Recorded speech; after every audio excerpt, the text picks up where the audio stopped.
জোরে কর। এখানে অনেকে সরমনার পীরের মুরিদ আছে। আচ্ছা, আপনারা সরমনার পীরের মুরিদ যারা আছেন তারা বলেন তো, সরমনার পীরকে ভালোবাসেন কি কারণ? আল্লাহ এবং আল্লাহ রসুলের কারণে ভালোবাসেন না? টাকা পয়সা দেয় হুজুরে, মাঝে মধ্যে এসে দিয়ে যায় না, যে তোমরা এই টাকা পয়সা দিয়ে গেলাম, লঞ্চ মঞ্চ সাজায় তোমরা আমার দরবারে চলে যায় নাকি? আচ্ছা, আটটুসি যারা যান তারা আটটুসি কি জন্য যান?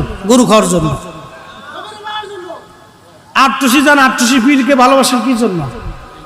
আল্লাহ আল্লাহ রসুলের মহব্বতে ভালোবাসেন। আজকে আপনারা এখানে বসেন কেন? টাকা দিব আমি? পয়সা পাবেন তো কেন বসছেন? আল্লাহ এবং আল্লাহ রসুলের মহব্বতে বসছেন। কথা কোন ঠিক কিনা? প্রত্যেক দল, যদিও আকীদার ভিন্নতা আমাদের মাঝে আছে, মাসালার ভিন্নতা আমাদের মাঝে আছে, কিন্তু সবার উদ্দেশ্য থেকে আল্লাহ এবং আল্লাহ নবী। কথা কোন ঠিক কিনা? তো একজন আলেমকে ভালোবাসেন নবীর কারণে। আরো বুঝাই, আমার মাথায় পাগড়ি, এখন যদি এই পাগড়িটা খুলে নিয়ে আমি ফুটবলের মতো লাথি মারি, আপনারা ওয়াজ শুনবেন? কালকে সারা বাংলাদেশে আন্দোলন শুরু হয়ে যাবে।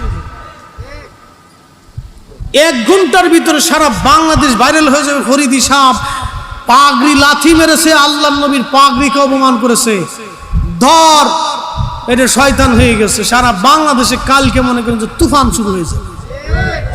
আমার বিরুদ্ধে পার্টি যারা আছে মনে করেন যে সারা বাংলাদেশে একবারে রাস্তায় নেমে যে ওনাকে ধরতেই হবে, মারতেই হবে, ফাঁসি চাই, ফাঁসি চাই, ফরিদি সাহেবের ফাঁসি চাই। কি কথা কন না কেন? এতক্ষণ আপনাদের সবার কাছে ভালো ছিলাম, এখন ফাঁসি চান কারণ কি?